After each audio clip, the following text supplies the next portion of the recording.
Hey everybody, Congressman Stewart here. Gosh, it's great to be with you. I wish I could be there in person. And you're thinking, oh, it's a politician and a video thing, blah, blah, blah. And I understand that, so I'm going to be very, very brief. Again, let me introduce myself very quickly. Congressman Chris Stewart, Utah's 2nd Congressional District, which is really the most beautiful district, not only in the state, but really I think in the whole country.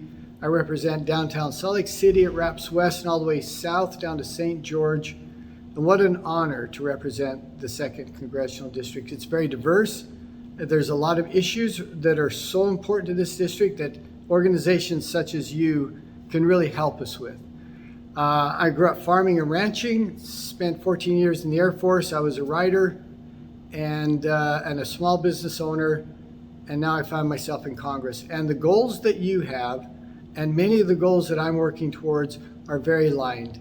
We're so grateful for your support and the great work that you do. It's so important to a district such as mine. So thank you for the opportunity to be with you very briefly. President Adams, thanks for your friendship and your leadership, and thank you for the chance to just spend a few minutes with you. A couple things that I think are worth mentioning.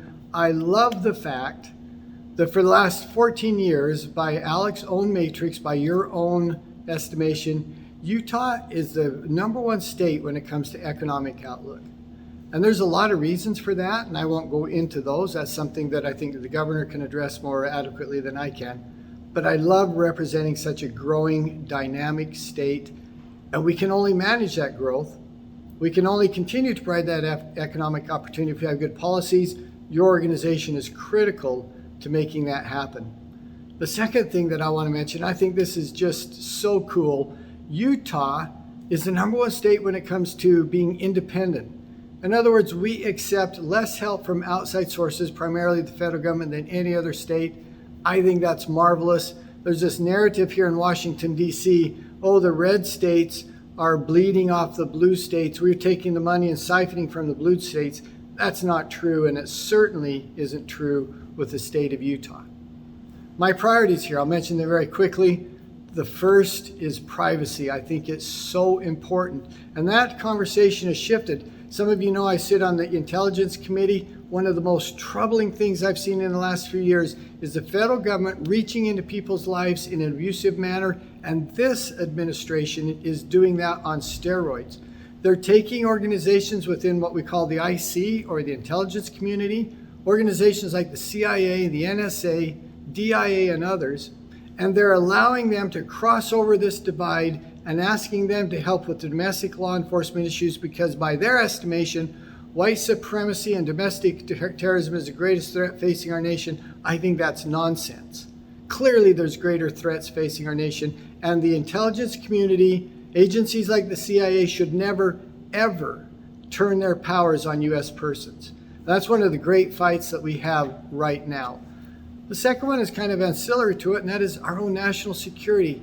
Having a chance to travel the world, I'm reminded all the time that the world is a dangerous, and it's a place that the United States, if we don't provide the leadership there, the world crumbles underneath us. We have to maintain our own freedom. We have to maintain our ability to influence the world in a positive way. Because as I said, in many places of the world, especially some of the most dangerous places, the U.S. is the only positive influence for good that there is. There's a lot going on in Washington right now. We have to fight against some of this incredible spending. People say we're going to kick the can down the road to our children and our grandchildren. Again, that's nonsense. With the spending we're doing, the trillions upon trillions of dollars that we are doing this year alone, that can't be kicked to our children or our grandchildren. This will collapse around us in our lives in a short time if we don't correct that. Again, it's one of the great battles we have back here right now. It's great to have partners. I know you are a partner. We're thankful for the great work you do. God bless you all. Thanks for the opportunity to speak with you for a few minutes.